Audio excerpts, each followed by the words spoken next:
So good afternoon, everyone. My name is Nicolas Guillot. I'm professor of intellectual history here at the EUI. And on behalf of my colleague Eric Jones, director of the Robert Schuman Center, I would like to welcome all of you to this event that we've organized between the History Department and the Robert Schuman Center. It's my great pleasure today to introduce our speaker. It's a pleasure, but it's also a daunting task, because John Mearsheimer does not need an introduction, yet he deserves one.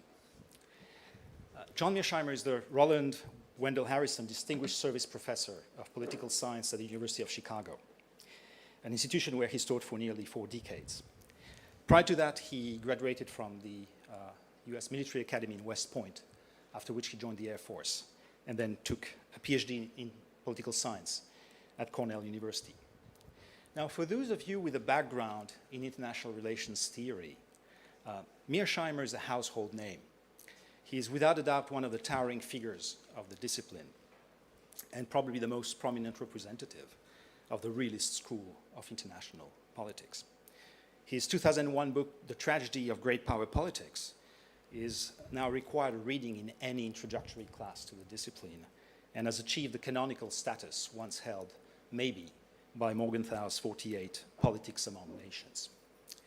John has written about security concerns, realism, US foreign policy in the Middle East, deterrence, the role of lies in international affairs, and more recently on the crisis of liberal internationalism in his latest book, The Great Delusion, published in 2018 by Yale University Press. But even if you don't have a background in IR, in recent weeks, Mearsheimer has become a familiar name in relation to the discussion of the war in Ukraine. 7 years ago, in 2015, John gave a talk at an alumni association in Chicago on the responsibility of the West in triggering the Russian invasion of Ukraine. Sadly, many of the points he made in that talk turned out to be remarkably prescient. By now, this talk has been seen more than 27 million times. This has obviously put John in the limelight, and it has also earned him a bunch of new critics who have tried, sometimes very unfairly, to put some flack in his fuselage. But the fact is that John has never really left the limelight, and he has a record of being an intellectual irritant to the Washington foreign policy establishment and a defender of contrarian positions. He was one of the signatories of the 2002 open letter in the New York Times advocating against the decision to go to war in Iraq. He recently defended the withdrawal from Afghanistan. Now you can see why neoconservatives have never been very well inclined or disposed towards John Mearsheimer. But then in 1994, he was also the only voice saying that the Ukrainians should not give away, but keep their nuclear weapons. Now, John has always defended his positions out of principle and intellectual discipline, something which has earned him many accolades and the esteem of friends and adversaries alike. In his devastating critique of American foreign policy thinkers in 2017, Perry Anderson wrote that IR scholars are all too often eager to compromise their integrity by offering some veneer of technical respectability to whatever policy option is fashionable at the moment. But the field also included, he added in a footnote, and now I'm quoting him, theorists of distinction whose independence of mind has saved them from the temptation of office. John Mearsheimer of Chicago is an outstanding example, end of quote. And so the current polemics, I think, tell us less about John than about the state of public discussion when it comes to the war in Ukraine. An American journalist has recently defined it an intellectual no-fly zone. We are in a moment in which, if you follow the sometimes heated debates on social but also traditional media, diplomacy has become synonymous with appeasement, in which advocating anything short of an ill-defined military solution makes you complicit with genocide, and in which even gesturing towards the possibility that responsibilities may be shared somehow means joining an extremist fringe that includes not only the ubiquitous Noam Chomsky, but such dangerous fanatics as Jeffrey Sachs, Pope Francis, the New York Times since the May 19th editorial, and possibly now France and Germany. I'm not even getting into the analogies with 1938 that are the intellectual equivalent of using a high-grade pepper spray to start a conversation. In this context, I think it behooves us as a public university, and even more so as a European public university, in which at any given moment there's a variety of views on any given topic, to uphold a space for serious and engaged conversation, rather than yielding to ambient pressure, or worse, repeating martial sound bites. Finally, beyond legitimate divergences of opinion, I want to emphasize what unites us.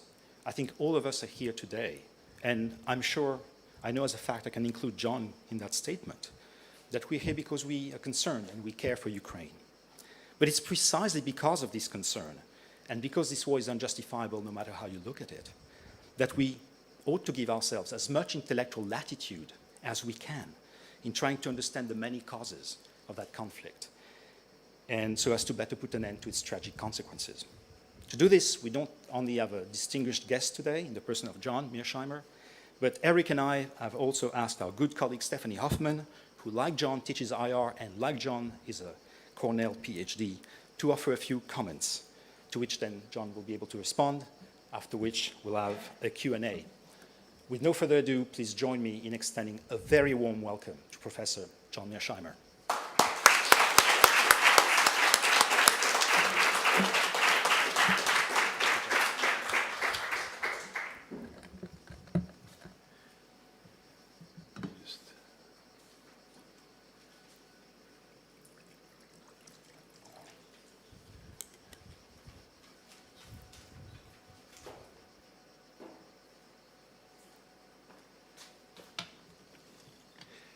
Can everybody hear me clearly in the rear? Good. If I trail off for one reason or another, just wave your hand like that. It's a great pleasure to be here in Florence, and I greatly appreciate all of you coming out to hear me speak. I would like to thank my old friend Nicholas Guijo for his most generous introduction, and I'd like to thank Eric Jones and the European Union Institute for inviting me to give this talk. And I would like to thank Stephanie, even before she's offered her comments, for giving those comments and letting me expound on various points that I don't fully develop in the talk. The war in Ukraine is a multi-dimensional disaster, which is likely to get worse in the foreseeable future. When a war is successful, little attention is paid to its causes, but when the outcome is disastrous, much attention is paid to the origins of the conflict. People want to know, how did we get into this terrible situation? I have witnessed this phenomenon twice in my lifetime, first with the Vietnam War and second with the Iraq War.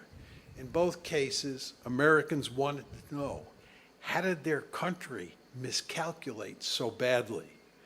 Given that the United States and its NATO allies played a crucial role in the events that led to the Ukraine war and are now playing a central role in the conduct of that war, it's appropriate to evaluate the West's responsibility for this calamity.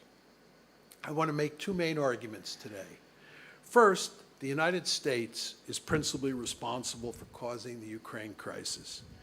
This is not to deny that Putin started the war and that he is responsible for Russia's conduct on the battlefield.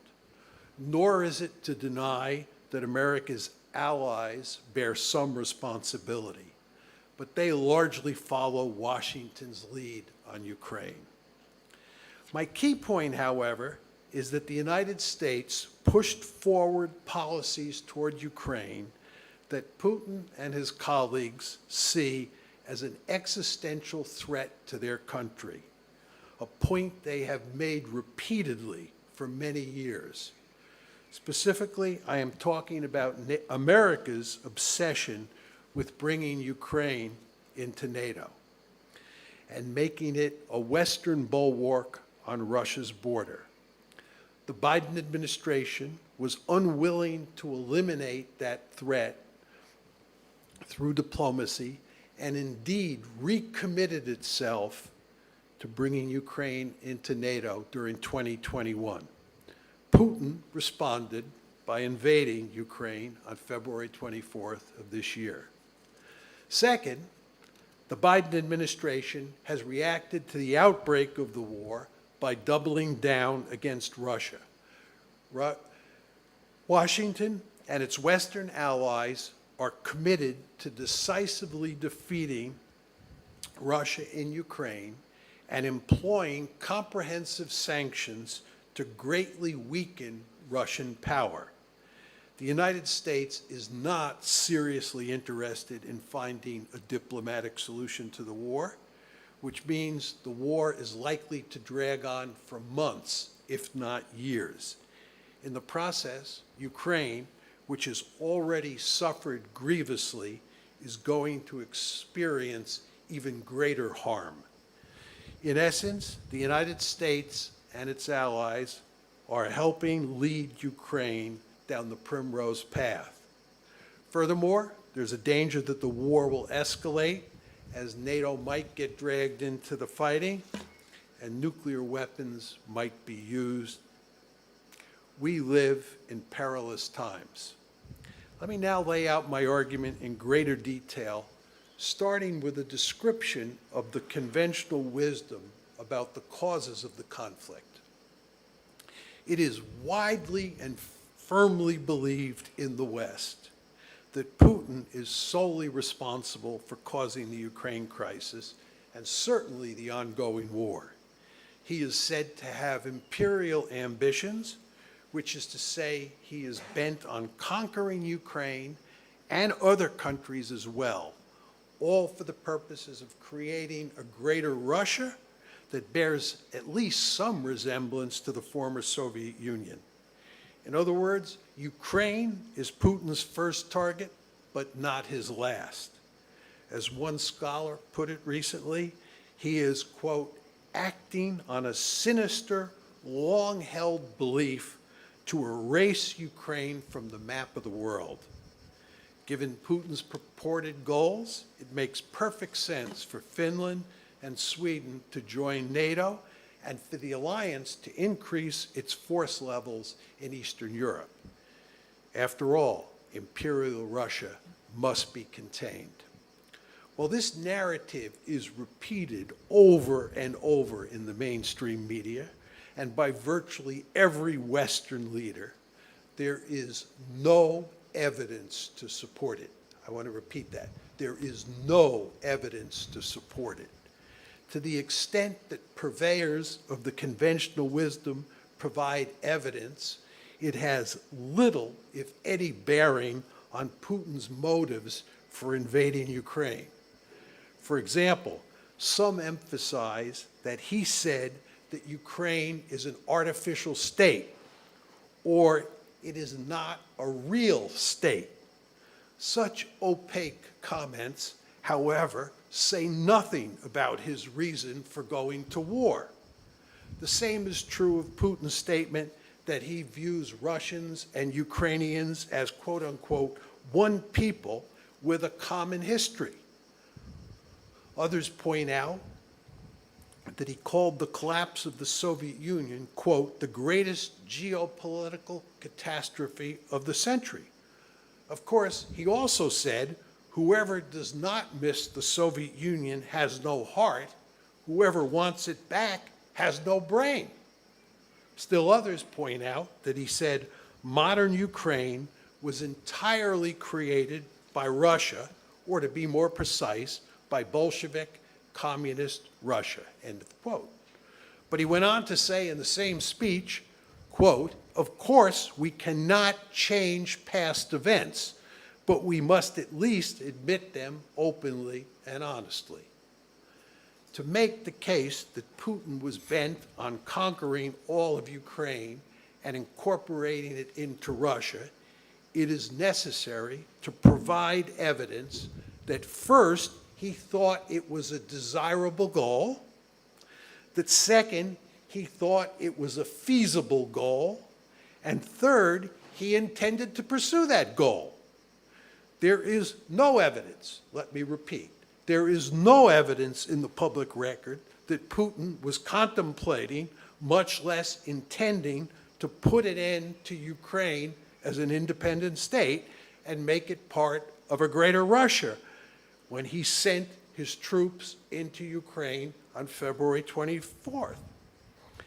In fact, there is significant evidence that Putin recognized Ukraine as an independent country.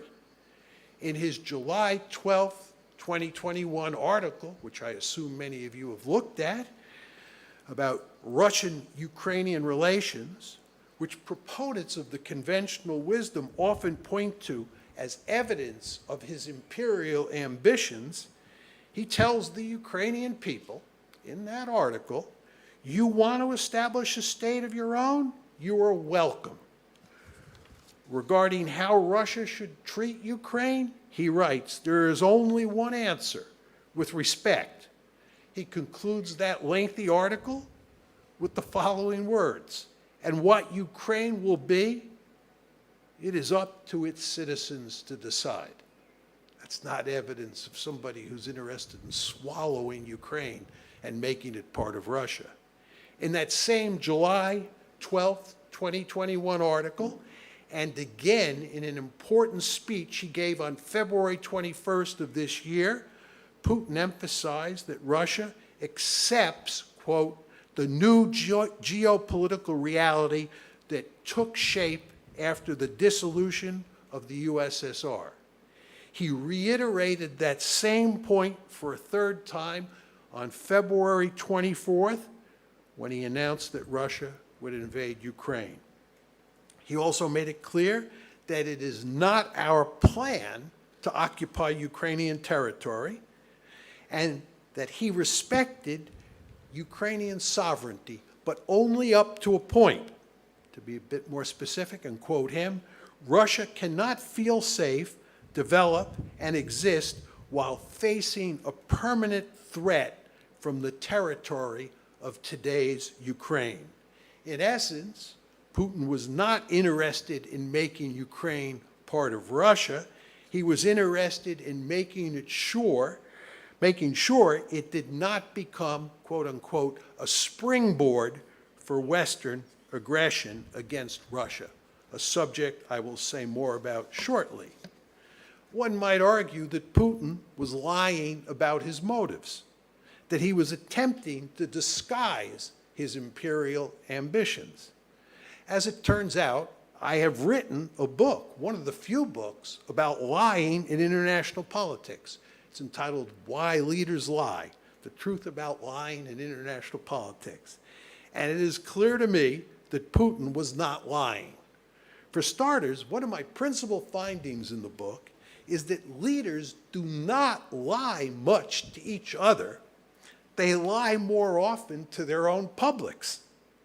Regarding Putin, whatever one thinks of him as a human being, he does not have a history of lying to other leaders.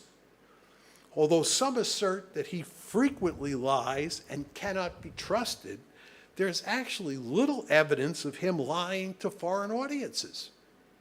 Moreover, he has publicly spelled out his thinking about Ukraine on numerous occasions over the past 2 years, and he has consistently emphasized that his principal concern is Ukraine's relations with the West, especially with regard to NATO. He has never once hinted that he wants to make Ukraine part of Russia. If this behavior is part of a giant deception campaign, it would be without precedent in recorded history. Perhaps the best indicator that Putin is not bent on conquering and absorbing Ukraine is the military strategy Moscow has employed from the start of this campaign. The Russian military did not attempt to conquer all of Ukraine. That would have required a classic blitzkrieg strategy that aimed at quickly overrunning all of Ukraine with armored forces supported by tactical air power. That strategy was not feasible, however, because there were only 190,000 soldiers in Russia's invading army, which is far too small a force to vanquish and occupy Ukraine, which is not only the largest country between the Atlantic Ocean and Russia, but also has a population of over 40 million people. You're not going to conquer, occupy, and absorb a country of that size with 190,000 people. And you're not even going to have enough troops to launch a classic blitzkrieg, which is essential to conquer the entire country. Unsurprisingly, the Russians pursued a limited aim strategy, which focused on either capturing or threatening Kyiv and conquering a large swath of territory in eastern and southern Ukraine. In short, Russia did not have the capability to subdue all of Ukraine, much less conquer other countries in Europe. To take this argument a step further, Putin and other Russian leaders surely understand from the Cold War that occupying countries in the age of nationalism is invariably a prescription for never-ending trouble. The Soviet experience in Afghanistan is a glaring example of this phenomenon. But more relevant for the issue at hand is Moscow's relations with its allies in Eastern Europe during the Cold War. The Soviet Union maintained a huge military presence in that region and was involved in the politics of almost every country located there. Those allies, however, were a frequent thorn in Moscow's side. The Soviet Union put down a major insurrection in East Germany in 1953. It invaded Hungary in 1956, and it then invaded Czechoslovakia in 1968, all for the purpose of keeping those countries in line. There was serious trouble in Poland in 1956, 1970, and 1980 to 81. Although Polish authorities dealt with these events, they served as a reminder that intervention might be necessary. Albania, Romania, and Yugoslavia routinely caused Moscow trouble, but Soviet leaders tended to tolerate their misbehavior because their location made them less important for deterring NATO. What about contemporary Ukraine? It's obvious from Putin's July 12, 2021 essay, his famous essay, that he understands that Ukrainian nationalism is a powerful force, and that the civil war in the Donbass, which had been going on since 2014, had done much to poison relations between Russia and Ukraine. He surely knew that Russia's invasion force would not be welcomed with open arms by Ukrainians, and that it would be a Herculean task for Russia to subjugate Ukraine if it had the necessary forces to conquer the entire country, which it did not have. Finally, it's worth noting that hardly anyone made the argument that Putin had imperial ambitions from the time he first took office in 2000 until the Ukraine crisis first broke out on February 22nd, 2014. That's 14 years. Nobody made the argument that he had imperial ambitions in his first 14 years in office.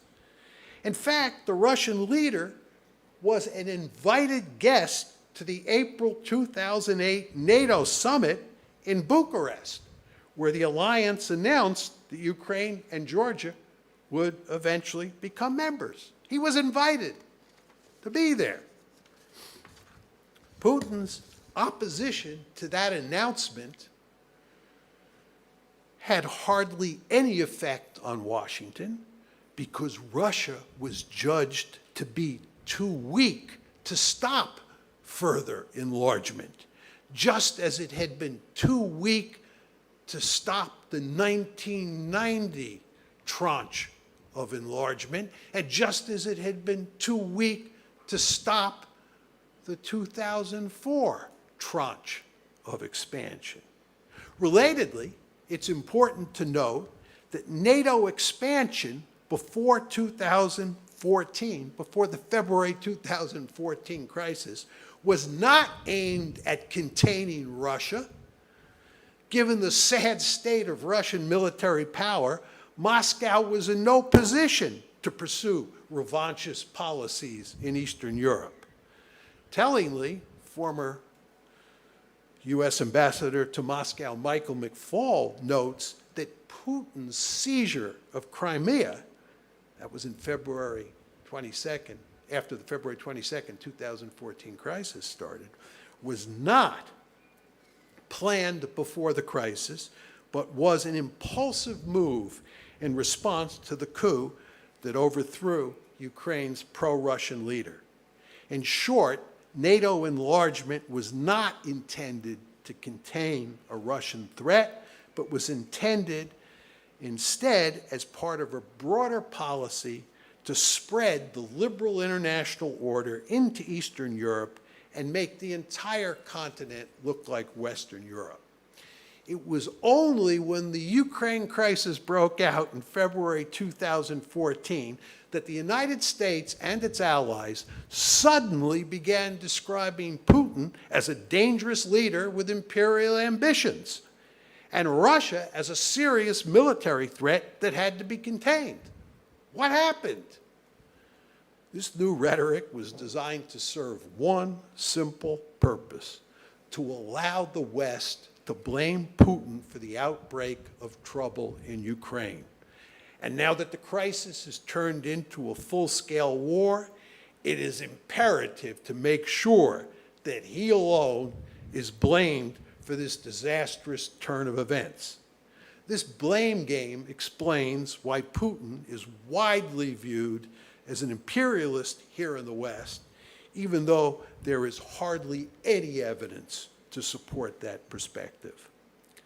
Let me now turn to the real cause of the Ukraine crisis and ultimately the Ukraine war.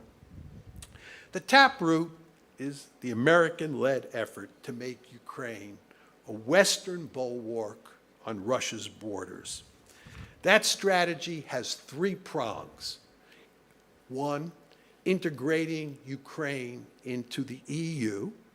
Two, turning Ukraine into a pro-Western liberal democracy. You all know about the Orange Revolution. And three, and most importantly, incorporating Ukraine into NATO. The strategy was set in motion at NATO's annual summit in Bucharest in April 2008, when the alliance announced that Ukraine and Georgia will become members.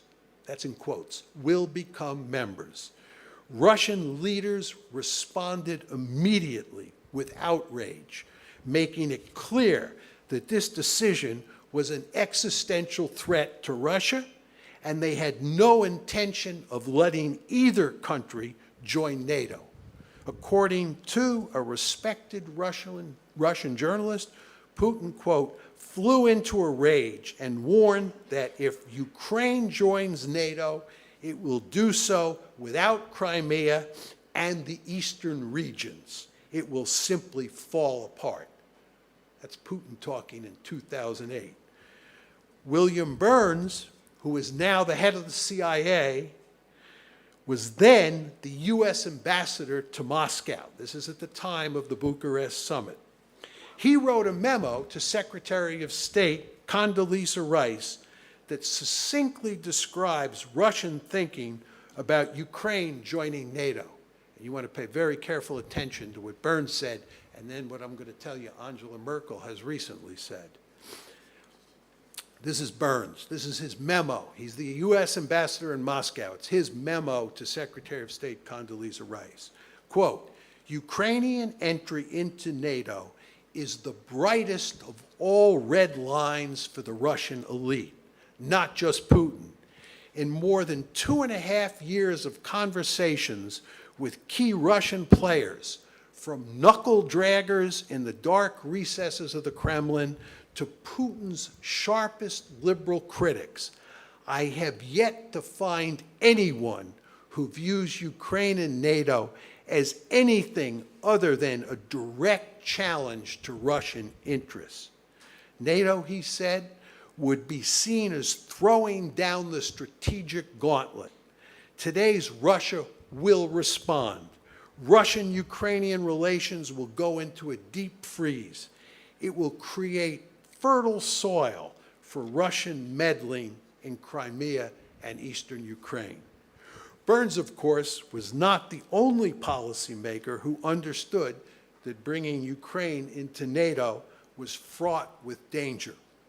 Indeed, at the Bucharest summit, at the summit itself, both German Chancellor Angela Merkel and French President Nicolas Sarkozy were opposed to moving forward on NATO membership for Ukraine because they feared it would infuriate Russia.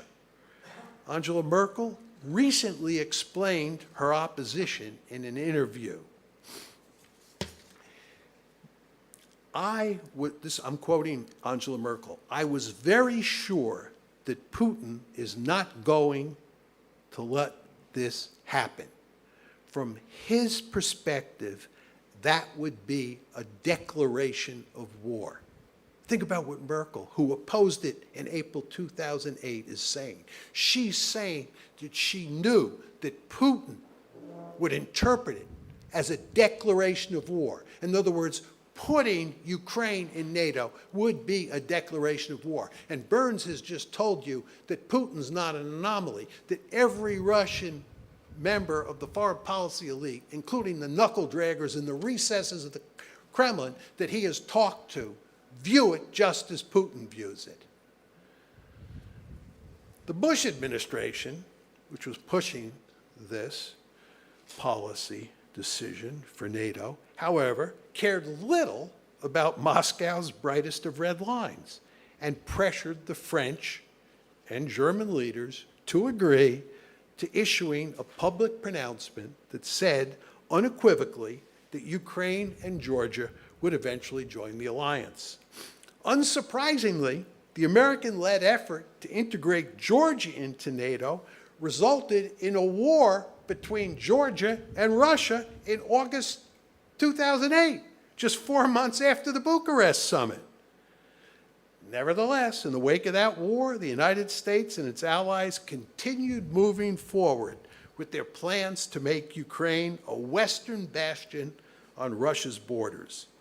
These efforts eventually sparked a major crisis in February of 2014, after a US-supported uprising caused Ukraine's pro-Russian president, Viktor Yanukovych, to flee the country. He was replaced by pro-American Prime Minister Arseniy Yatsenyuk.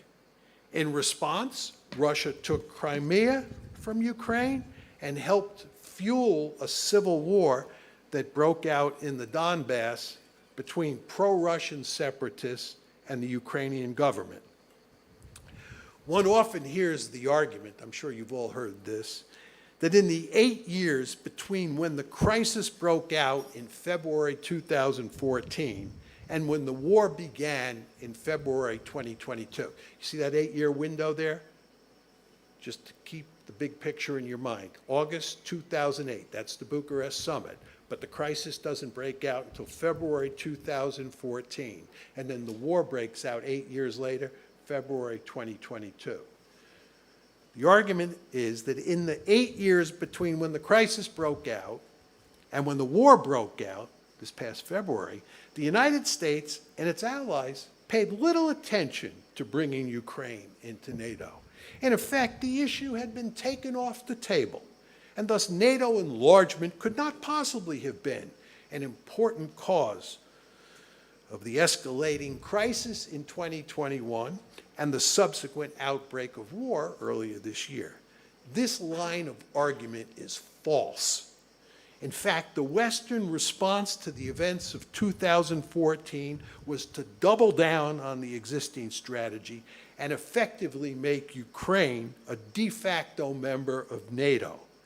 The alliance began training the Ukrainian military in 2014, averaging 10,000 train troops annually over the next 8 years. NATO was training 10,000 troops per year for 8 straight years. In December 2017, the Trump administration decided to provide Kyiv with defensive weapons. Other NATO countries quickly got into the act, shipping even more weapons to Ukraine. In addition, Ukraine's military participated in joint military exercises with NATO forces. In July 2021, less than a year ago, Kyiv and Washington co-hosted Operation Seabreeze, a naval exercise in the Black Sea that included navies from 31 countries and was directly aimed at Russia. 2 months later, in September 2021, the Ukraine Army led Rapid Trident 21, which was, according to an official press release from the U.S. Army, it was, quote, a U.S. Army Europe and Africa-assisted annual exercise designed to enhance interoperability among allied and partner nations. Remember, I'm making the argument here we were turning Ukraine into a de facto member of NATO. It was designed to enhance interoperability among allied and partner nations to demonstrate units are poised and ready to respond to any crisis. NATO's efforts to arm and train Ukraine's military explains in good part why it has fared so well against Russian forces in the ongoing war. It's not simply Russian incompetence, it's the fact that we armed and trained those Ukrainian forces and turned them into a formidable fighting force. A headline in a recent issue of the Wall Street Journal put it quite nicely. This is quoting that headline in the Wall Street Journal. The secret of Ukraine's military success, years of NATO training. Years of NATO training. In addition to NATO's ongoing efforts to make the Ukrainian military a fighting force, the politics surrounding Ukraine's membership in NATO and its integration into the West changed in 2021. There was renewed enthusiasm for pursuing Ukrainian membership in NATO in 2021. And the change took place in both Kyiv and in Washington. Let me start by telling you what happened in Kyiv. President Zelensky, who had never shown much enthusiasm for bringing Ukraine into NATO, and who was elected in March 2019 on a platform that called for working with Russia to settle the ongoing crisis, reversed course in early 2021 and not only embraced NATO expansion, but also adopted a hardline approach toward Moscow.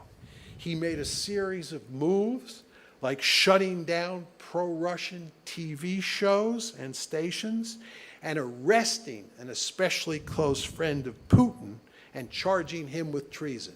These were all moves that were sure to anger Moscow. President Biden, who moved into the White House in January 2021, Biden is moving into the White House just as Zelensky is beginning to do a flip on his views towards Ukraine and towards Russia. President Biden had long been committed to bringing Ukraine into NATO and was also super hawkish towards Russia. And you want to remember that when he was vice president in the Obama administration, President Obama assigned him, Joe Biden, with the Ukraine portfolio. So he was no stranger to this issue. Unsurprisingly, on June 14th, 2021, about a year ago, almost a year ago to the day, NATO issued the following communique at its annual Brussels summit. I'm going to quote, we reiterate the decision made at the 2008 Bucharest summit that Ukraine will become a member of the alliance, ... as an integral part of the process. We reaffirm all elements of that decision. We reaffirm all elements of that decision, as well as subsequent decisions, including that each partner will be judged on its own merits.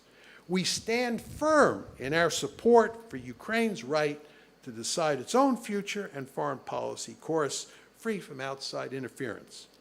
On September 1st, 2021, Zelensky visited the White House, where Biden made it clear in his public statements that the United States was, quote, firmly committed to Ukraine's Euro-Atlantic aspirations. Then, on November 10th, 2021, Secretary of State Tony Blinken and his Ukrainian counterpart signed an important document. It's called the U.S.-Ukraine Charter on Strategic Partnership. It's available on the website or on the internet if you're interested. This is what it says. The aim of both parties is to, quote, underscore a commitment to Ukraine's implementation of the deep and comprehensive reforms necessary for full integration into Europe and Euro-Atlantic institutions. That document explicitly builds not just on, quote, the commitments made to strengthen the Ukraine-U.S. strategic partnership by Presidents Zelensky and Biden, end of quotes, but it also reaffirms the U.S. commitment to the, quote, 2008 Bucharest Summit Declaration. In short, there is little doubt that starting in early 2021, Ukraine began moving rapidly toward joining NATO. Some argue that while that may be true, it should not have concerned Russian policymakers. We have decided it shouldn't have concerned Russian policymakers. Why? Because NATO is a defensive alliance and poses no threat to Russia. But that's not how Putin and other Russian leaders think about NATO. And it is what they think, not what you think or I think, that matters. And they see NATO as a direct threat. They see NATO expansion into Ukraine as an existential threat. They see it as the brightest of red lines. To deal with this growing threat, Putin stationed ever-increasing numbers of Russian troops on Ukraine's borders between February 2021 and February 2022. You remember last year? The number of Russian troops on Ukraine's borders continually increased and increased and increased. You ask yourself, why was that happening? It was happening in response to what Zelensky and Biden were doing, and all the arming and training was taking place. You noticed all those military exercises I described took place in 2021. Putin's aim was to coerce Biden and Zelensky into altering course and putting an end to their efforts to integrate Ukraine into the West. On December 17th, 2021, the Russians reached the boiling point, and Moscow sent separate letters to NATO and to Biden. Many of you, I'm sure, remember when the Russians sent those letters to Biden and to NATO, demanding a written guarantee that, number one, Ukraine would not join NATO, no offensive weapons would be stationed near Russia's borders, and three, NATO troops and equipment moved into Eastern Europe since 1997 would be moved back to Western Europe. Putin made numerous public statements during this period that left no doubt that he viewed NATO expansion into Ukraine as an existential threat. Speaking to the Defense Ministry Board on December 21st, 2021, he stated, this is quoting Putin, "What they are doing or trying or planning to do in Ukraine is not happening thousands of kilometers away from our national border. It's on the doorstep of our house. They must understand that we simply have nowhere further to retreat to. Do they really think we do not see these threats? Or do they think that we will just stand idly by watching threats to Russia emerge? 2 months later, at a press conference on February 22nd, 2022, this is 2 days before they invade, Putin said, quote, "We are categorically opposed to Ukraine joining NATO because this poses a threat to us, and we have arguments to support this. I have repeatedly spoken about it in this hall." He then made it clear that he recognized that Ukraine was becoming a de facto member of NATO. The United States and its allies, he said, quote, "continue to pump the current Kiev authorities full of modern types of weapons," end of quote. He went on to say that if this was not stopped, Moscow, quote, "would be left with an anti-Russia armed to the teeth." This is totally unacceptable. Putin's logic should be manifestly clear to Americans in the audience who have long understood, I'm sure, that we have a Monroe Doctrine which stipulates that no great power is allowed to place any of its military forces in the Western Hemisphere.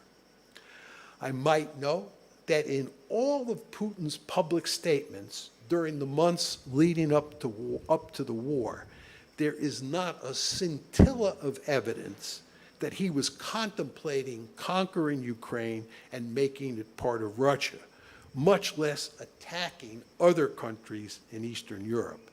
Other Russian leaders, including the defense minister, the foreign minister, the deputy foreign minister, and the Russian ambassador to Washington, the Russian ambassador to Washington, also emphasized the centrality of NATO expansion for causing the Ukraine crisis. Foreign Minister Sergei Lavrov made the point succinctly at a press conference on January 14th, 2022, when he said, "The key to everything," I'm quoting Lavrov now, "the key to everything is the guarantee that NATO will not expand eastward." Nevertheless, the efforts of Lavrov and Putin to get the United States and its allies to abandon their efforts to make Ukraine a Western bulwark on Russia's border failed completely. Secretary of State Tony Blinken responded to Russia's mid-December demands by simply saying, quote, "There is no change, there will be no change." Putin then launched an invasion of Ukraine to eliminate the threat he saw from NATO. Where are we now and where are we going? The Ukraine war has been raging for almost 4 months. And I would like to make 3 separate points. I'd first of all like to talk about the specific consequences of this conflict for Ukraine, talk a little bit about the prospects for escalation, and talk a little bit about the prospects for ending the war in the foreseeable future. Starting with Ukraine, this war is an unmitigated disaster for Ukraine. As I noted earlier, Putin made it clear in 2008 that Russia would wreck Ukraine to prevent it from joining NATO. He is delivering on that promise. Russian forces have conquered at least 20% of Ukrainian territory and destroyed or badly damaged many Ukrainian cities and towns. More than 6.5 million Ukrainians have fled the country, while more than 8 million have been internally displaced. Many thousands of Ukrainians, including innocent civilians, are dead or badly wounded, and the Ukrainian economy is in shambles. The World Bank estimates that Ukraine's economy will shrink by almost 50% over the course of 2022. Estimates are that approximately $100 billion worth of damage has been inflicted on Ukraine already, and it will take close to $1 trillion to rebuild the country. In the meantime, Kyiv requires about $5 billion of aid every month just to keep the government running. Furthermore, there appears to be little hope that Ukraine will be able to regain use of the Azov and Black Seas, the ports on the Azov and Black Seas anytime soon. Before the war, roughly 70% of all Ukrainian exports and imports and 98% of its grain exports move through these ports. This is the basic situation after less than 4 months of fighting. It is downright scary to contemplate what Ukraine is going to look like if this war drags on for a few more years. So, this brings me to the second topic I want to talk about. What are the prospects for negotiating a peace agreement and ending this war in the next few months? I am sorry to say that I see no way this war ends anytime soon. And this is a view shared by prominent policymakers on both the Western side and the Russian side. The main reason for my pessimism is that both Russia and the United States are deeply committed to winning the war, and it is impossible to reach an agreement where both sides win. To be more specific, the key to a settlement from Russia's perspective is making Ukraine a neutral state, which means that Ukraine must divorce itself from the West, especially the United States. But that outcome is unacceptable to the Biden administration and a large portion of the American foreign policy establishment, because it would represent a victory for Russia. Ukrainian leaders have agency, of course, and thus one might hope that given all the horror being inflicted on their country, they will push for neutralization. Indeed, Zelensky briefly mentioned that possibility in the first month of the war, but he never seriously pursued it. There's little chance, however, that Kyiv will push for neutralization, because the ultra-nationalists in Ukraine, who wield significant political power, have zero interest in yielding to any of Russia's demands, especially one that dictates Ukraine's political alignment with the outside world.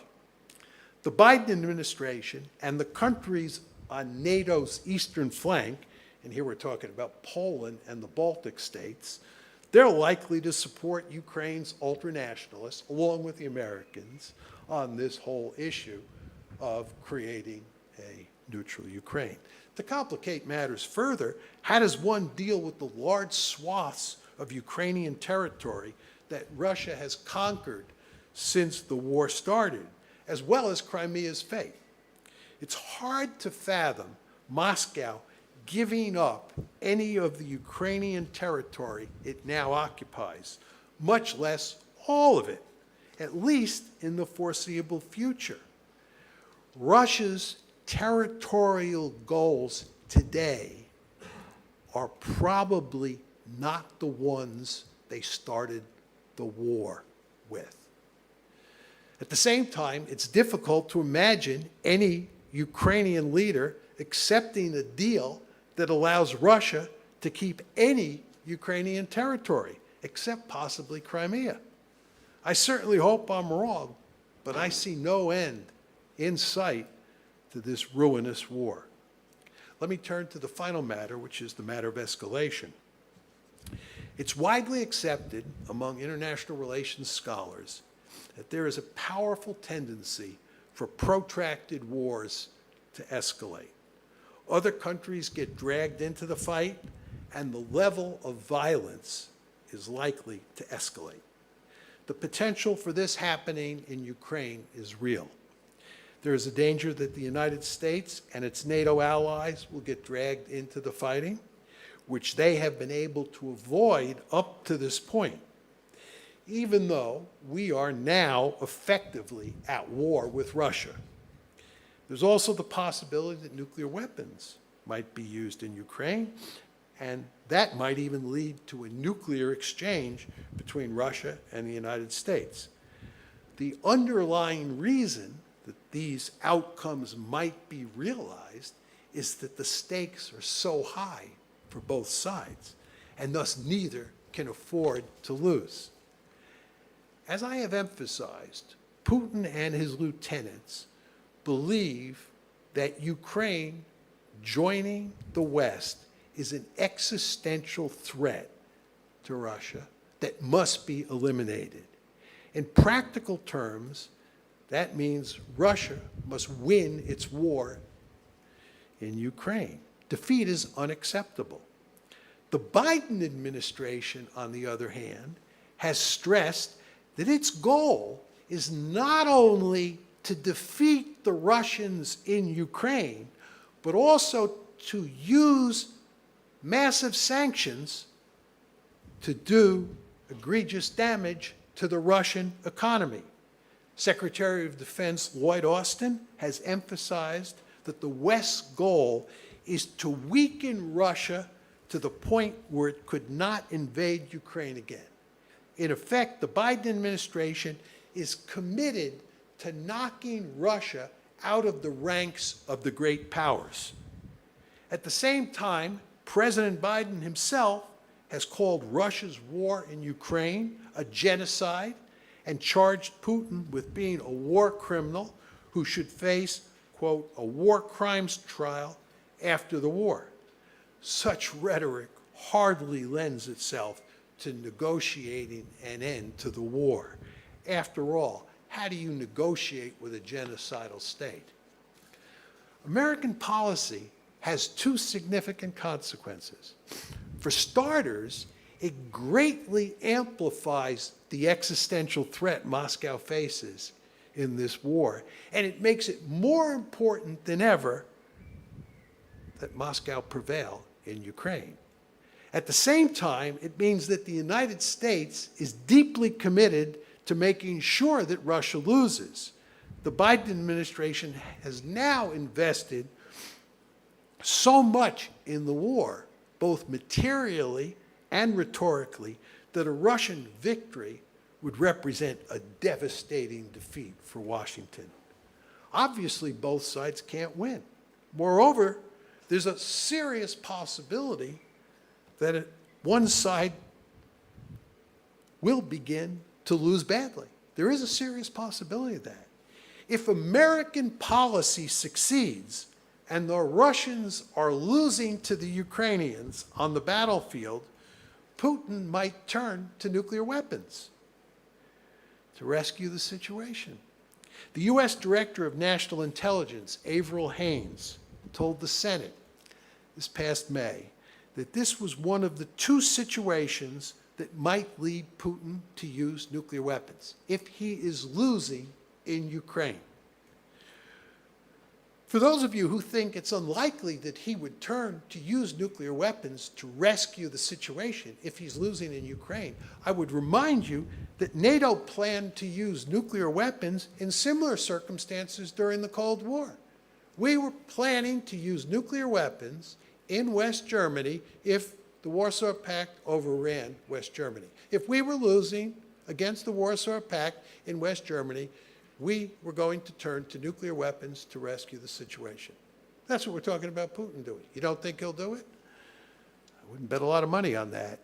If Russia were to employ nuclear weapons in Ukraine, it's difficult to say how the Biden administration would react, but it would surely be under great pressure to retaliate, thus raising the possibility of a great power nuclear war. There is a perverse paradox at play here. You really want to think about this. The more successful we are, the United States and its allies, at achieving our war aims, the more likely it is that the war will turn nuclear. Let's turn the tables and ask what happens if the United States and its NATO allies appear to be heading toward defeat, which effectively means that the Russians are routing the Ukrainian military and the government in Kyiv is moving to negotiate a peace deal to hold on to as much of Ukraine as possible. In that event, there would be tremendous pressure on the United States and its allies to get even more deeply involved in the fighting.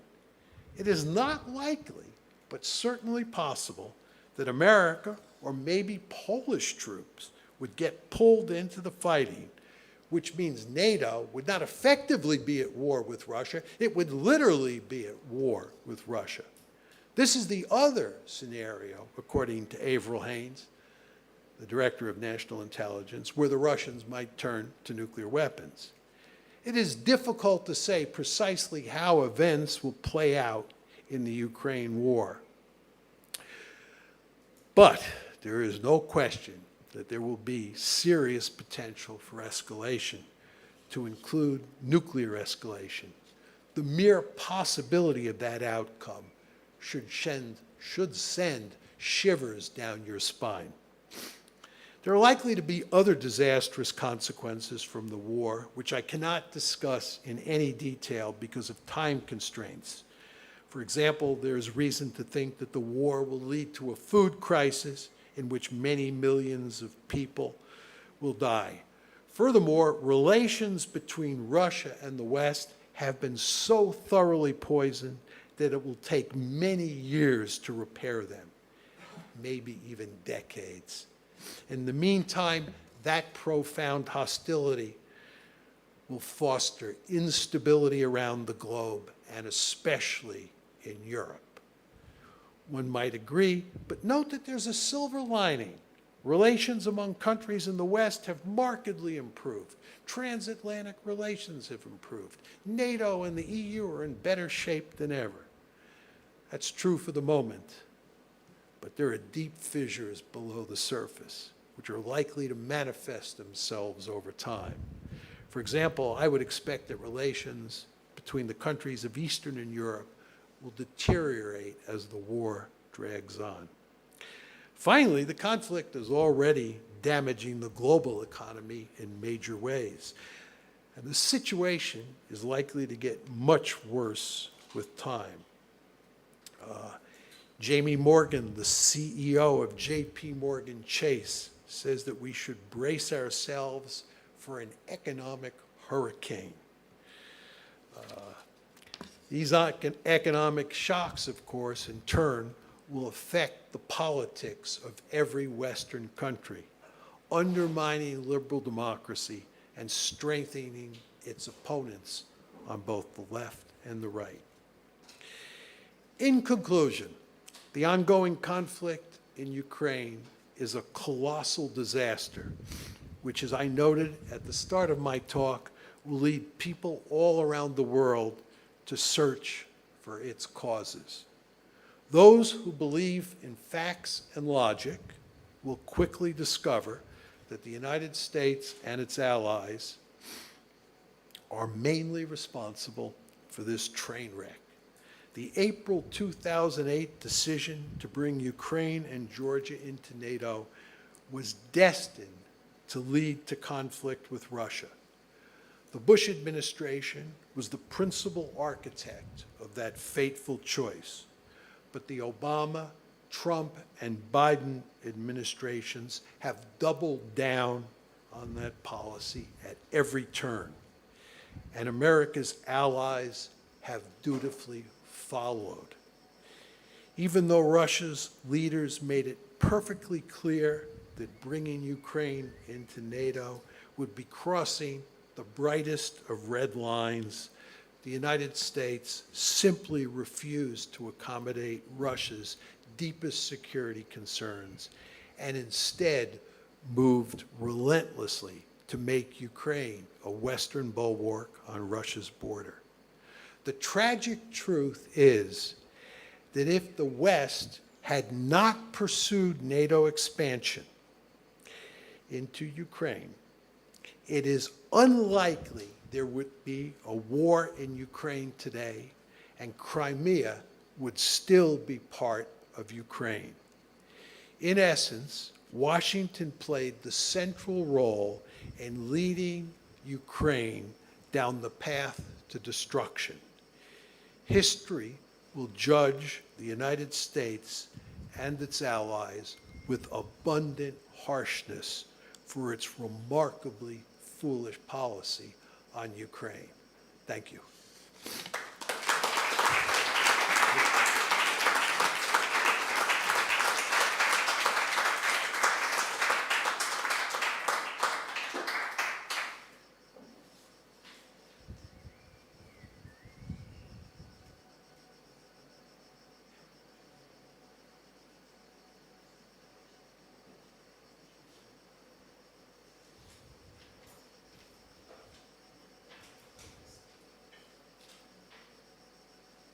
Thank you so much for this rich presentation, John. And I see you are very much ahead of me, like you are completely acclimatized to the Florentine weather, while I'm, I don't know how, super warm, and I've been here for 9 months. You're not only ahead in that respect, as Nicolas has already mentioned, we both have a PhD from the same university, Cornell, and admittedly, there were some professors that were there at your time that were also there at my time. And so when my cohorts above, beyond, when we started our PhD, the question was always, how did John Mearsheimer and Joe Greco, to be completely fair, come out of the same school as us? Because you're one of the few realists, if I may, who came out of Cornell. And so my first question really would be more about whether you can talk a bit about where your theoretical thinking developed. You've been to West Point, you were at Cornell, so where does the theoretical foundation come from? Also in terms of your approach, it is rather about grand theorizing, right? So grand theories is what is driving you. A friend of mine would call this sweeping narratives, but she's a comparativist, so for her IR is a strange business in the first place. But like, so why grand theorizing, and what to you is the role of, say, area studies? Because, I mean, you said that until 2014, people did not see Russia as a threat. But if we look into scholars who actually were working in the region, on the region, in Central and Eastern Europe, the Baltics, etc., they actually might have told and have told a different story. Same with politicians there, right? I mean, right now, actually, there's lots of complaining about West-splaining, also of West-splaining within the European Union, how Western Europe was imposing a narrative of Russia on Eastern Europe, calling Eastern Europeans irrational, emotional, anti-Russian. So for you as a scholar of grand IR theory, what's the role of area studies? And also, what's the role of domestic politics? That's where Cornell comes in for me, because my entire training was that the boundaries between comparative politics and IR are not very rigid. There's lots of fluidity. And you yourself mentioned in your talk just now how actually the nationalist elements or political voices within Ukraine would not allow for a neutral Ukraine. So apparently there are domestic forces who are very much pushing for a certain solution that you say actually prolongs the war. So would there be no nationalists in Ukraine, and Ukraine would then, Zelensky would negotiate with Russia, irrespective of what the US thinks, because that's the question, how much he's under the wing of the US, would there be actually an end to the war? So that would be my first question, and I admit I hit a few more questions in the first question. Oh, yeah, that probably good. Thank you, Stephanie. I could talk about these questions. I could answer these questions for hours on end, but I won't do that. She asked me, first of all, where did my realist theory come from? How did I get interested in realism and sort of become a realist theorist? The truth is, when I went to Cornell, I did not even self-identify as a realist, much less do any work on realist theory. In those days, there were three main theories of international relations. One were the realist theories, and Waltz's book had not yet come out, the '79 book, when I was a graduate student. Realist theories, liberal theories, and Marxism. There was no social constructivism at the time. With the passage of time, Marxism disappeared from the radar scope and it was replaced by social constructivism. So by the time I was at the University of Chicago and teaching IR theory, it was realism, liberalism, and social constructivism. But anyway, I knew all about Marxism, I knew all about liberalism and realism, but I honestly did not self-identify as a realist because I didn't do grand theory. I wrote a dissertation on conventional deterrence. Then I went to Cornell, to the University of Chicago in 1982. And one of the first courses that I taught was IR theory. And I just did it because we needed somebody to teach it. And I remember I read Robert Gilpin and I read Ken Waltz. This is in February 83 when I'm teaching Waltz, and his book had come out in 1979. And that's when I started wrestling with Waltz's book, which is a very difficult book to read, and I could never make heads or tails of it. Then my good friend Jack Snyder, who taught at Columbia, was writing a book which eventually came out called Myths of Empire, which was a defensive realist track. And it was in the process of giving Jack comments and going back and forth with him and reading Ken Waltz and going back and forth with him in the classroom that I started to discover that I was unsatisfied with their realist theory of international politics. And I decided to develop my own.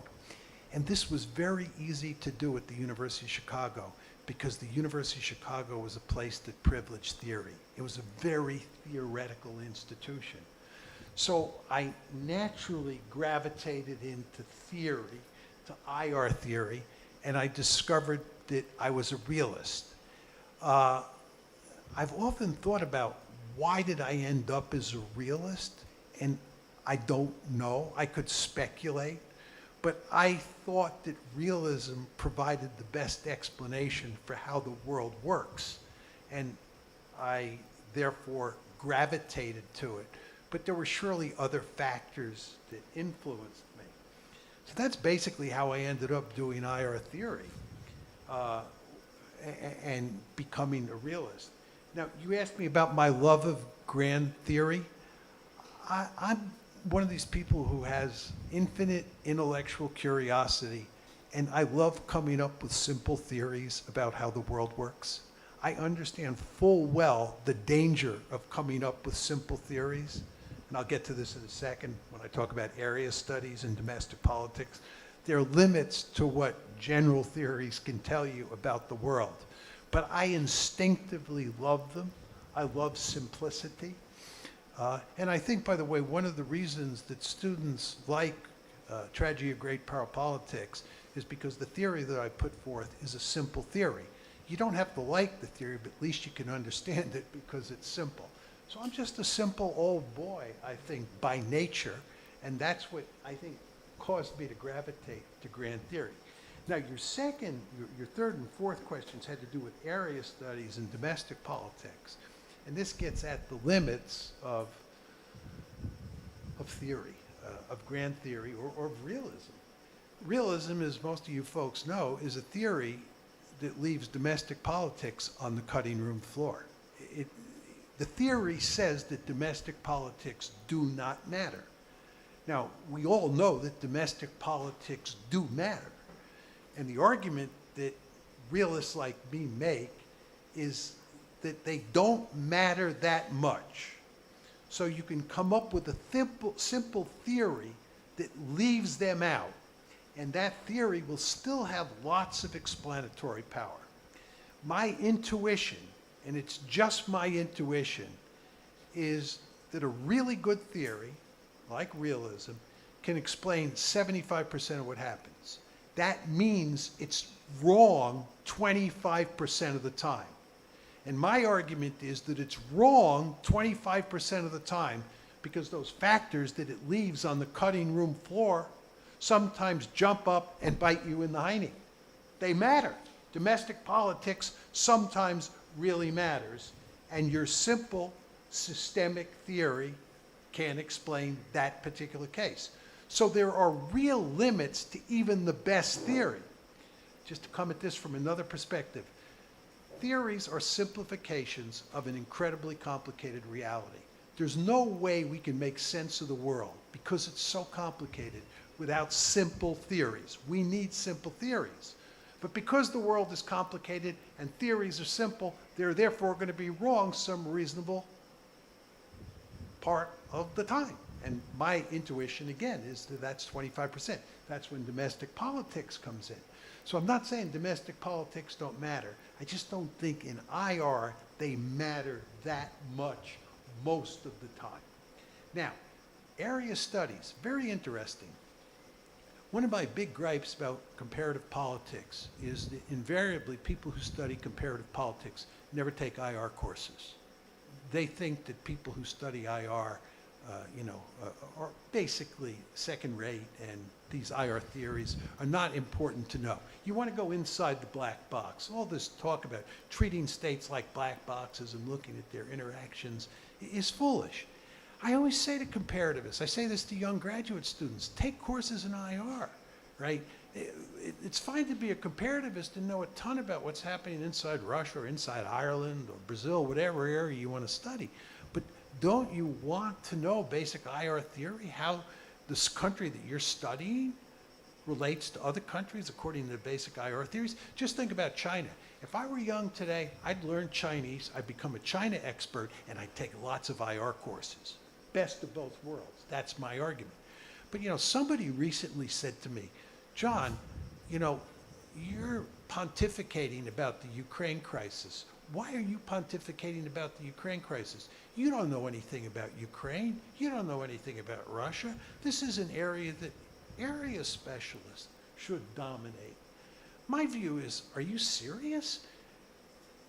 Geopolitics, U.S.-Russian relations, Russian-NATO relations is terribly important for understanding the Ukraine crisis. You have to know basic IR theory to have a good feel for this crisis. And at the same time, I would concede you want area studies in there who can tell you all sorts of things about Ukraine and about Russian domestic politics and American domestic politics and German domestic politics as well. So I don't deny that for 1 second. So my general point is learn IR theory. You're foolish if you don't. Talking to comparativists here. And if you're an IR theorist, you better know the limits of your theories and know that area experts and people who focus on studying what happens inside the black box really do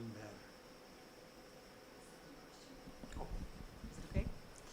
So my second question is a little more complex, and I apologize. While you gave the talk, I had to briefly look at a Putin speech to quote a little something. But so in your talk, you really stress a lot of, you cite a lot of speeches, and you show this as evidence that actually it was mainly the US NATO expansion, or the threat of NATO expansion towards Ukraine, that is driving Putin's war in Ukraine. And you say there's no evidence for these alternative explanations that you gave. So it's pretty monocausal. And sorry, I tried to cite you here. It's a false line of argument to pursue these other arguments. So while, as you cited, there are these essential threat elements in his speeches, there are other elements in his speeches as well that actually go in a direction of this mythical unity of the Ukrainian and Russian nation. So actually there are no two nations. He also uses the word genocide, by the way, when he talks about Ukraine. So on his, sorry, now this will take a while because I'm reading off the phone, but on March 18th, on the concert marking the anniversary of Crimea's unification with Russia, Putin, for example, says, and now, 22. That's when, in the big stadium with all the flags, when he came with his white turtleneck sweater. And now, of course, I don't find the right part anymore because I moved around. The main goal and motive of the military operation that we launched in Donbass and Ukraine is to relieve these people of suffering, of this genocide. So, this is, again, and in the speech, he makes reference to denazification and how, which is, if you're not Russian, right, you're a Nazi. So I'm wondering, I'm sorry, I don't have as many quotes as you had, but I'm pretty sure that in other speeches I would also find references to these alternative explanations that you say are no evidence for. So my one question is, why pick one narrative over the other? There seem to be more narratives than just the existential threat one. Not denying that existential threat might be an explanation, but there at least strikes me by looking through the speeches that there are additional explanations as well. Also, like you cited Merkel, for example, so I watched that interview as well. It's true, she mentioned that she was worried in 2008 about the war, but she also said, I knew Putin well, and every time I saw him, he said, the Soviet Union was great. that how much he's actually missing the old Soviet days. And she's like, listen, when I was in these days living in East Germany, I was not free, and I was very happy when the Soviet Union disintegrated, because then I became a free person. So that was always part of their conversation. Again, this suggests that there are more narratives than just the existential threat, NATO expansion one, but also Putin potentially at least thinking of the Russian Empire, the demise of the Russian Empire, or a nation that is broader than what Russia is currently in its borders. So that's my first aspect of the question.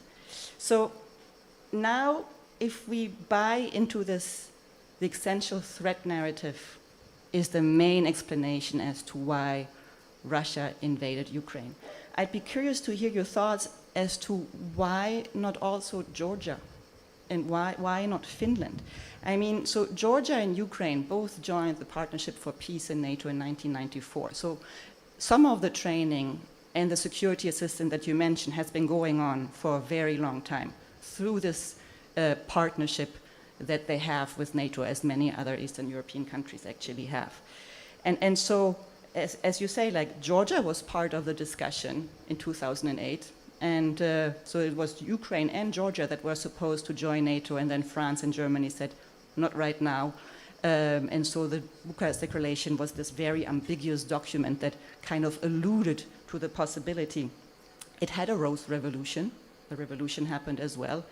There was exactly, as you mentioned, Russia invaded part of Georgia, but then it stopped. There's no more further invasion happening in Georgia. Why is Georgia not an existential threat to Russia? In Finland, I mean, people argue that actually Finland's now so it has applied to become a NATO member, right? But it's not NATO member yet. That is an unintended consequence of this war. But right now it is not member of NATO yet, and it shares a very long border with Russia. So why don't we see this very aggressive rhetoric and military action also on the Finnish border, given that this potentially could also be understood as an existential threat? So if you don't mind unpacking a little bit, first of all, why picking one narrative over the other, and then also spell out a little bit more as to why actually other countries where this kind of existential threat narrative could fit to don't seem to uphold. Sorry, I'm just checking my notes, because while you were speaking, I was writing so many things down that I'm not sure. But I think, no, I got the main gist. Thank you. You can come back at me again. Just on the narratives, the conventional wisdom in the media and in the West more generally, and among Western leaders, is that Putin was interested in conquering Ukraine and absorbing it into Russia. And he was bent on creating a greater Russia, and really Ukraine was the first station on the railroad line. And what I say you have to do is you have to find evidence that he thought that was desirable, that goal was desirable. Number two, he thought that goal was feasible. And number three, that's what he had set out to do. There's evidence that that's what he was going to try to do. And my point was, there's no evidence of that. Now, your point is that there are other narratives, maybe other reasons for why he did it, like denazification, dealing with what he called the genocide in eastern Ukraine. That may be true. I don't dispute that, but it doesn't contradict my basic point. It doesn't address the basic issue that he was bent on an imperial mission, right? So there's no question that he was interested in going into the Donbass, in part because he thought that a genocide, that's his rhetoric, was taking place. But again, it doesn't address the basic issue on the table. What we need is evidence that he's an imperialist. And just to go to Merkel, there's no question that Merkel says that Putin made it clear to him, to her, that he thought the Soviet Union was a wonderful enterprise. And remember, I read the quote where Putin said, in his heart, how could you help but miss the Soviet Union? That's what he said, which is consistent with what Merkel said. But then he went on to say, you know, in the rest of the sentence, that this is not going to happen. Anybody who thinks that is not got a brain. So there's no evidence that he said, I miss the Soviet Union, and what we have to do is recreate the Soviet Union or recreate something that looks like the Soviet Union. You have, in my opinion, you have to provide evidence of that to beat me. It may be possible to do that. Eric and I were talking about that before. We may discover when archives are opened, or there may be pieces of evidence out there now that I've just missed. But you have to show that that's what he was bent on doing. Actually, I thought where you might go, a number of people have used this argument about me. You know, he made this speech about Peter the Great the other day, and he made it clear that Peter the Great had imperial ambitions and was interested in reconquering, I'm choosing my words carefully here, reconquering territory that the Swedes and others had taken away from Russia. And then he, in a very opaque way, implied that he may be doing the same thing. He didn't mention Ukraine. But one could argue that, you know, he sees what he's doing now in Ukraine as similar to what Peter the Great did. That is, reconquering lost territory. That would contradict my argument. My counter to that is that he said that after the invasion. And I have words in there. I've thought about this long and hard. I think his goals have escalated. This is why I think, tragically, he's not going to give up that territory he's conquered.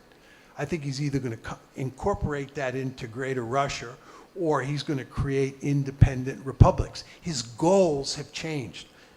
My argument is there's no evidence before he went in that he was interested in conquering huge swaths of territory and incorporating it into Russia. It's like the Germans in World War I. I don't know how many of you know about the March 1918 Treaty of Brest-Litovsk. Oh my God, it's amazing how much territory the Germans took from the Russians via the Treaty of Brest-Litovsk in March 1918. Of course, it was all eventually reversed, okay? But when the Germans went into the war in 1914, they did not have those war aims. They evolved as the war went on. And that's the great danger that we face with regard to Putin in Russia now that the war has started, that his war aims have elevated, and it'll make it impossible to recreate a vibrant Ukraine, which would be, from my point of view, a desirable goal.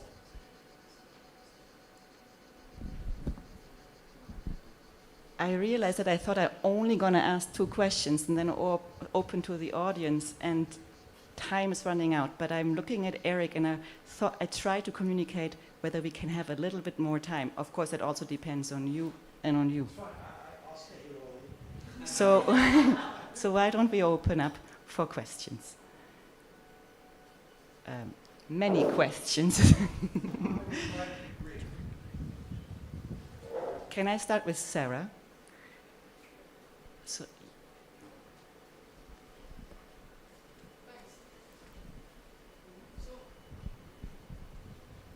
wait, maybe I have to turn mine off.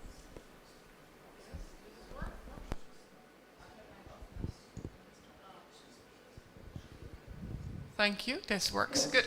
So one is just a factual kind of explanation. Could you explain why, if NATO did not see Russia as a threat in 2008, it wasn't worried about it at all, why it was so interested still in expansion?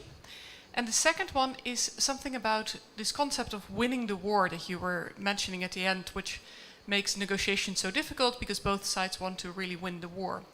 What does winning the war mean?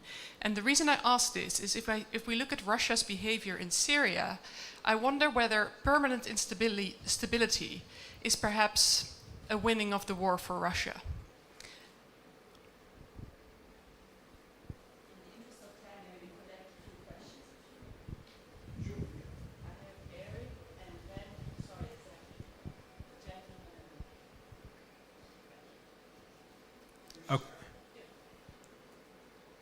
So, John, I want to thank you for this. I'm so glad you laid out this argument. And now I want to ask you, building on what Stephanie said, could we challenge your argument with something other than Russia's imperial domain, right? So what if we could identify another existential threat to Vladimir Putin, like democracy? If we did that, then we could start the story with the color revolutions and Russia's reaction to those color revolutions. And the beauty of that was that that would explain why the countries that went through the color revolutions actually requested to be brought into NATO and put pressure on the Bucharest Declaration, right? So the advantage there is that now we don't have to lose the agency of these countries, and we can also explain why Russia participates in Partnership for Peace right up through that summit. Russia's not afraid of NATO, but once NATO is being used to protect these democracies, Russia's afraid of democracy, so Russia has to be afraid of NATO. And in fact, that would help us because a lot of the timing doesn't always work. Like 2014 was triggered by the Maidan, which was triggered not by a NATO enlargement activity, but by a relationship between Ukraine and the European Union, right? And then once Russia gets in, it's all about democracy. And the beauty of this is not only can we explain the tension between Russia and the West, but we can also explain the development of Russia as a polity over the same period. So we don't even have to look at words, we can look at deeds as Russia clamps down on democracy domestically. And finally, we can include things that don't really feature as prominently in your narrative, like what is Russia doing in Belarus right now? And why is Russia so concerned about absorbing Belarus into a security relationship? And I think it all goes back to this same existential threat, an existential threat that endogenizes the whole NATO story you tell, and instead makes this a story about a conflict between a regime that doesn't believe in democracy and fears democracy, and those elements that want to promote democracy outside.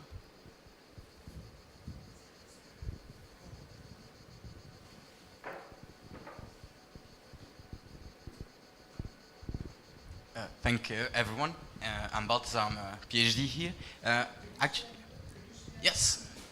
So, I'll actually be very brief because it responds to what Professor Jones has said.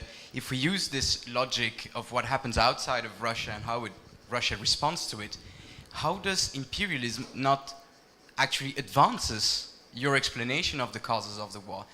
Russian imperialism, meaning that Russia needs to direct how Ukrainian and Belarus internal forces act, and in which direction those democratic or not forces can push their own countries, and therefore Russia's imperialism is the response of Russia to foreign countries' politics. And not Russia being imperialistic does not mean, I don't see why it would imply that the cause you identify would not be the cause of the current war.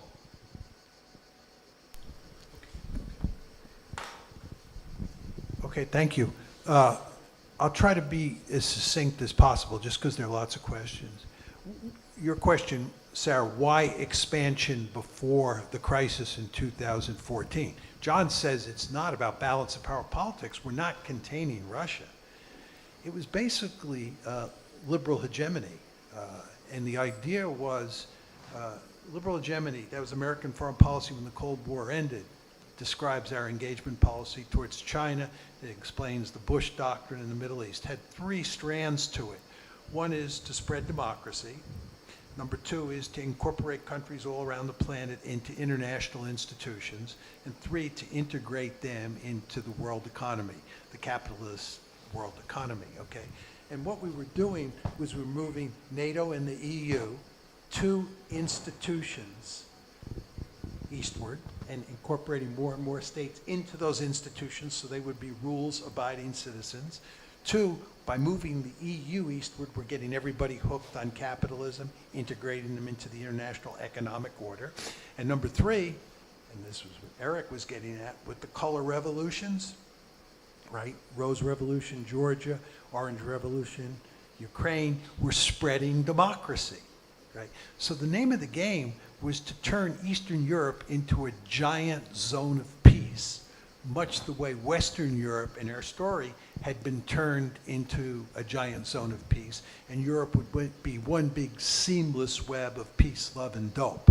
So that's what was going on. There's no talk of containment. I found it very hard to believe that one would not have been thinking about containing Russia before 2014. But all the administrations are filled with liberal do-gooders like Bill Clinton and George W. Bush and so forth and so on. And the end result is you get liberal hegemony. Now, you say, what does winning the war mean? This is a great question, and one I don't have that much time to go into. But the American case is easy. Winning, as I said, is defeating the Russians in Ukraine and basically strangling the economy to the point where you knock them out of the ranks of the great powers. The Russian case is a trickier case. You know, a lot of people say what we have to do is we have to allow Putin to save face. And I say, you don't want to think about it in those terms. You want to think about it in Clausewitzian terms. War is an extension of politics by other means. Don't get too wrapped around about what happens on the battlefield. The question is, what's the political goal here? And John's story is that the political goal is more than anything to make sure you have a neutral Ukraine. So winning for Putin is putting an end to Ukraine joining the West, joining NATO, joining the EU. So that's winning. And that's why in my formal comments, I said that for the Russians, if you hope to shut this one down, you've got to have a velvet divorce between Ukraine and NATO and the United States, and Ukraine has to be neutral. So that would be winning in that particular case. But that's a, you know, as I said, an excellent question. Just with regard to Eric, I actually don't disagree with Eric at all. I want to remind you that my argument, and I tried to say it so many times that I thought maybe I said it too much. Our basic aim is to turn Ukraine into a Western bulwark on Russia's border. And that strategy has three prongs.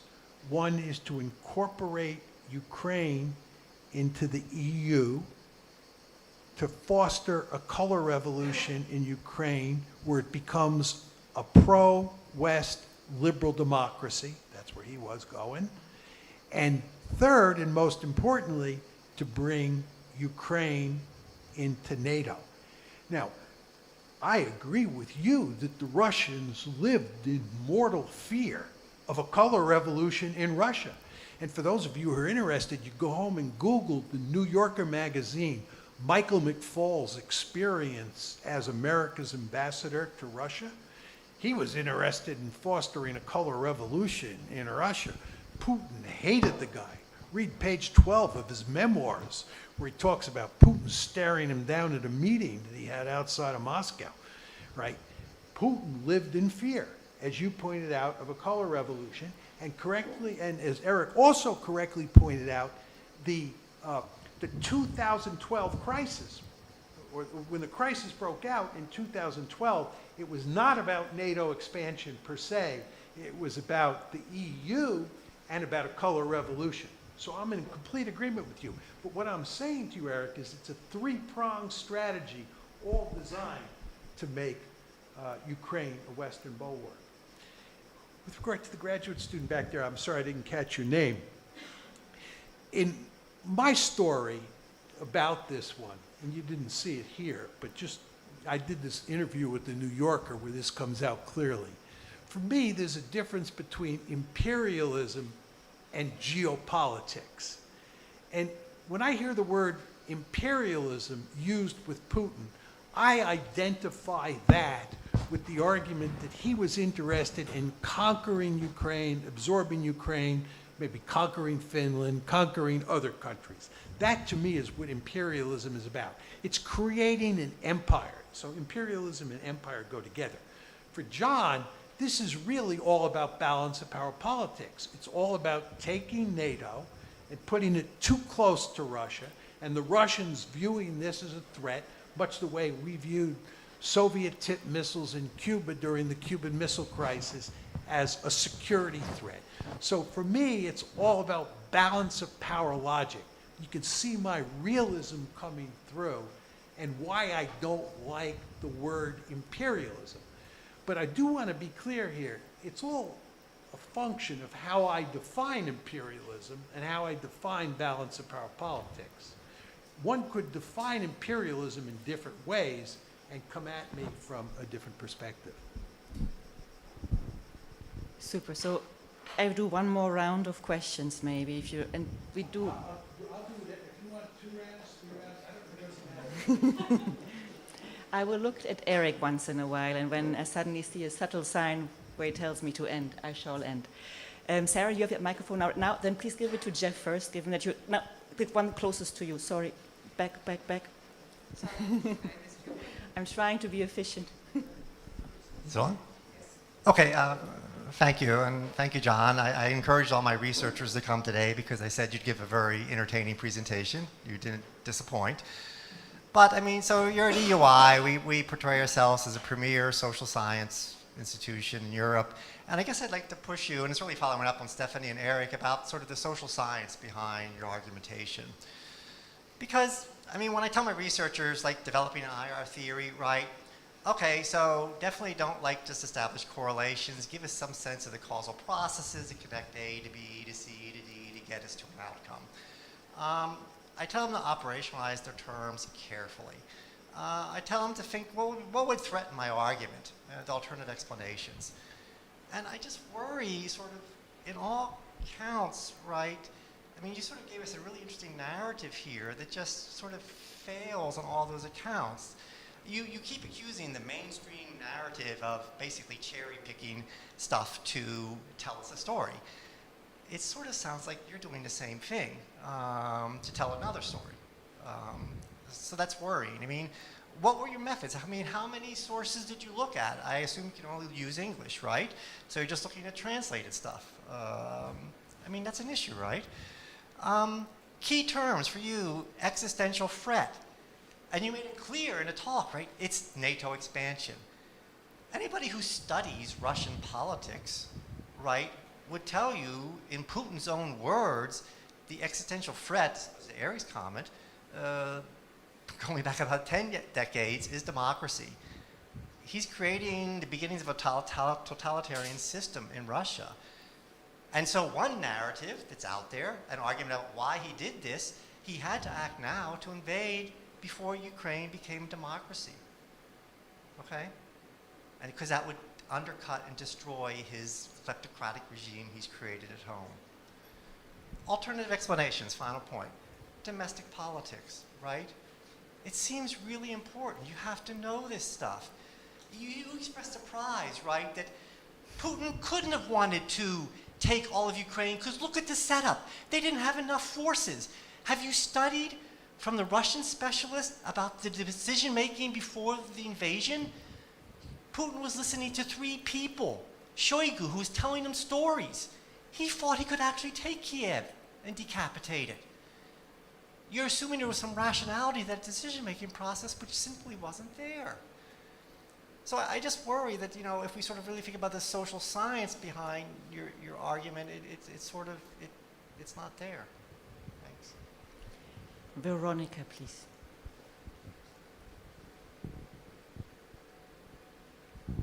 And then Veronica, if you don't mind, give it to your neighbor. I think your hand was up too, no? Yes? So, Veronica Angel, postdoc, fellow here at the EUI. I wonder if there's any room for nuance on your position on Western commitment to Ukraine. Nuance, yes. I'm just trying. I'm trying to be nice to you. Really trying. In your position on Western commitment to Ukraine's EU and NATO membership. Because the opposition to NATO enlargement coming from multiple Western NATO states that you alluded to, as well as lukewarm Eastern European support from member states, which you did not mention, but which also characterizes the foreign policy of these countries since they did join EU and NATO, rather confirms the idea that the need for a buffer zone between the West and Russia also permeated NATO's strategic culture, not just the Russian one. So is it your suggestion that we should believe that the idea of buffer zone creation was never part of post-Cold War US foreign policy? And does that mean that we should read your interpretation of the war as a call for the ideological and material investment in a long overdue creation of this velvet divorce and of territories defined by fragile equilibria? And back to Jeffrey's point as well, you use the word evidence a lot, which elicits attention to knowledge-making tools. How do you conduct your research? It's quite possible that your position on interpreting Putin's intentions and that of people who study the area is so different because we simply talk to different people. Who are your interlocutors on the ground, your resources, the archival material you consort, and so on? Thank you. I know it's unfair to the people who will ask questions now, but please be a little shorter and if possible, one question per person, just so we get a few more people and questions in. Apologies. So who's next? Next to you. Yes, thanks. You ended your speech by saying that history will judge unfavorably. Should I stand up? Okay. That's what I'm told from the back. The United States and its allies, but you didn't really talk about the allies during your talk, except to say that they were opposed to the 2008 decision to aim for Ukraine and Georgia to become members of NATO, and they couldn't get their way. And Olaf Scholz was in Kiev, I think, or Moscow in February, just before the war began, and he talked about NATO, the prospect of NATO membership, and he said, this is not on the table for the foreseeable future, but he didn't say Germany and France are vetoing the prospect of Ukraine joining NATO. So my question is, why, if Germany and France were opposed to the very principle of NATO expansion to Ukraine and Georgia, why did they fail to stop the prospect of NATO expansion from getting onto the agenda and remaining there? And a second question very quickly, what should change? What would need to change in the future for that to be possible for the French and the Germans? Do you mind if I take one more question, or do you prefer? I don't want to deny that person, whoever he or she is, an opportunity to ask a question. Can you? Do another round. We do another round, but so we try to, so that, I'm just worried that Eric will give me the sign very fast, so I'm squeezing one more question in. Can you give the person behind you? Thank you very much. I'm Makoto and a postdoc here. My question is about a cheap talk. So you mentioned you relied on Putin's statement, and I understand that Putin usually don't lie to foreign colleagues, but if the war aim, the real war aim or partial war aim is unpalatable, isn't it a good reason for them to lie, or generic leader to lie? For example, when Japan invaded Southeast Asia, Japan wanted the oil in Indonesia. They never publicly said that. So you mentioned that we need, or counter-argument needs, a definite proof that Putin had intent to, have an imperialistic expansion. But if imperialistic expansion itself is unpalatable, then isn't it kind of unrealistic to expect him to say, hey, Angela, actually I have an imperialist ambition and I have an intention to follow through. And also, relatedly, what I think, it could be a case that if the perception of Russia about NATO is very important, then isn't it the case that, the most paranoid people, most paranoid to the provocation is... Oh, sorry, then I'll stop it. Thank you.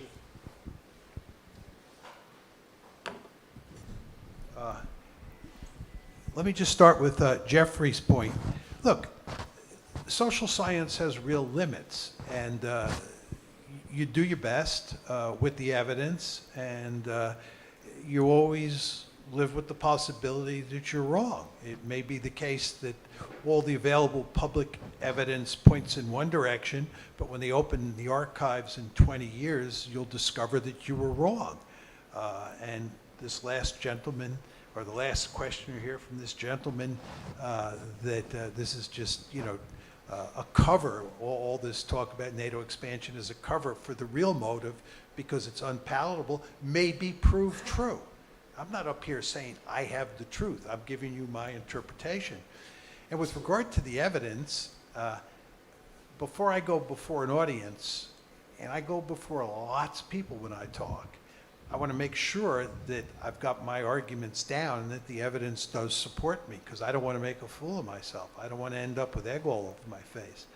I've read everything I could get my hands on.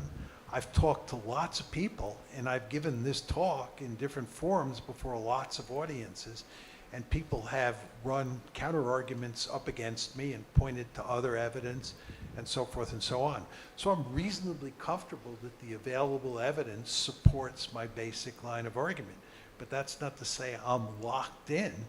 And Eric and I were talking before in his office, and I was telling him if he came across any evidence in a book that he was mentioning to me that contradicted what I had to say, please send it to me as soon as possible, and I'll change my arguments accordingly. With regard to what an existential threat is, I think the Russians are quite clear in this particular case that an existential threat is a threat to their survival in the IR sense of the term. In the same way we viewed nuclear-tipped missiles in Cuba as an existential threat, I think there's not much question that the Russians see NATO enlargement to include Ukraine as a threat to their survival, as a security threat of the highest order. With regard to your interesting question about how do I determine that they didn't have enough forces to conquer all of Ukraine, I actually wrote my dissertation on conventional deterrence, which really revolved around the question of a Soviet offensive into Western Europe during the Cold War. I know a huge amount about armored war and conventional war. I went to West Point as an undergraduate. I was in the Army. I was in the Air Force. I've studied German operations in World War II extensively. I've studied Israeli armored operations in the Middle East extensively. And I didn't have to rely on anybody's opinions on whether or not the Russians had the capability to conquer Ukraine with 190,000 forces. I could count up how many armored division equivalents they had, how many they needed, what was necessary to conquer Ukraine, what was necessary to occupy Ukraine. And then I know enough about social engineering as well to think about what kind of force levels they'd need to do that. It is not even close. And all the other people like Barry Posen at MIT, who I know, who are experts about the nitty-gritty of conventional war, agree with me on this issue. So that assessment is based on my own views. With regard to this young woman over there who commented on my lack of nuance, I think there's no doubt about it that virtually everybody who knows me would agree that nuance is not my modus operandi. But you raised the interesting issue about a buffer zone. And the Russians wanted a buffer zone. They wanted Ukraine as a buffer zone. And that's what they care about regarding Belarusia as well. It's actually NATO that didn't want a buffer zone.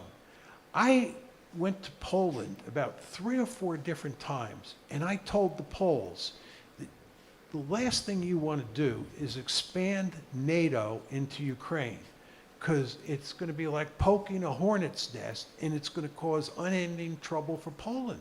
I said, you have the ideal situation now in that you have a buffer zone, Ukraine, between Poland and Russia. And what you should do is everything you possibly can to maintain that buffer zone. And if you poke the bear and the bear takes Ukraine, the bear's going to be right next door to you. And that is not going to be good. But we were not interested. The Poles were not interested. The Baltic states were not interested, and the Americans are certainly not interested. We wanted to march NATO right up to their doorstep. So my argument would be they should have been interested in the buffer zone, sort of getting in line with your points, but we weren't. History and allies. This is the question, this is the third question. Why didn't the Europeans get their way? The Europeans didn't get the way because the Europeans danced to our tune. We run NATO. This is a matter of power. We have all these fictions that we tell people about joint decision-making. The United States runs NATO, and the Europeans do what we tell them. You can talk to the Russians about this. You want to know why Putin and Lavrov send a letter to Washington on December 17th and say, that's the response we care about? They don't care about the response from Jens Stoltenberg. How many divisions does Jens Stoltenberg have, right? It's the United States of America that really matters. Pardon? No, it's not, but he was talking about Merkel and Sarkozy. And Bush got what he wanted. My question is, why didn't Merkel stand up to him? Merkel understood. Sarkozy understood. It was the Americans who were pursuing a remarkably foolish policy. If you just think about what Merkel said, Germany is going to suffer enormously from this catastrophe in Ukraine. It is going to have really negative effects. And I say to myself, apropos your comments, why didn't she throw down the gauntlet and say, under no circumstances are we allowing Ukraine to come into NATO? That's exactly what she should have done. But the Germans hardly ever do that. They always dance to our tunes. One, history, and I don't think I have to explain that to you. And number two, they have a deal here. And the deal is the United States stays in Europe, acts as a pacifier, provides security for them, and they basically go along with what we want them to do. That's the deal, right? They don't want us to leave, so they don't want to anger us. They don't want to tell us to jump in the lake. And in the end, they cave in most of the time. They didn't cave in on Iraq, but most of the time, they cave in. And on this one, they caved in big time, and I believe the consequences are catastrophic. Your point about cheap talk. Look, your point is basically that this is an imperial enterprise, and they're covering it up with rhetoric about NATO expansion. And I can't prove that you're wrong other than saying, I see no evidence that you're right. If when they open the archives, you're right and I'm wrong, God bless you, you're right. I was wrong, I'll admit it. But based on everything that's out there in the public record, and sort of what fits in my story from a logical point of view, I think you're wrong. That, you know, they're not buffaloing us. They're not, they're not lying to us. But I can't be 100% certain on that. I'll be very unconventional. I let one more question in, but as a gift to you for dinner. So if you do, like, this will be could be a conversation topic, because who happens to be here in the room is one of the architects of European security policy, Robert Cooper. And so if you don't mind, we'll finish with Robert, who gives us a question that maybe will serve for dinner conversation. The pressure is on before we finish. I mean, European security policy is rather a grand term for what I worked for the European Union for some time, and I wouldn't describe what it has as actually being a security policy in realist terms. But I wrote a paper. But I was going to say to you, and this is partly based on my European experience, maybe when you write all this down, you could include a footnote about the incompetence of multilateral organizations. Multilateral what? Organizations.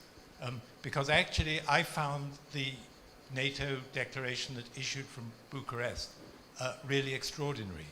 I could understand them inviting Ukraine to join or to start the membership action procedure. That meant something. I could understand them remaining silent. That meant something. But to say NATO will one day be a member of Ukraine without having any program behind it or anything like that, that was just a piece of multilateral incompetence. And remember, this was drafted personally by the heads of government. And that's when you get real incompetence joined together. So it's not kind of pure theory, but it's,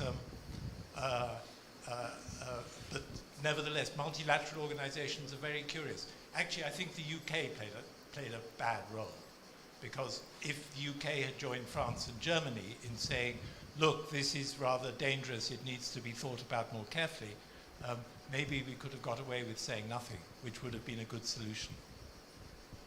So, can you very quickly? Oh, sorry.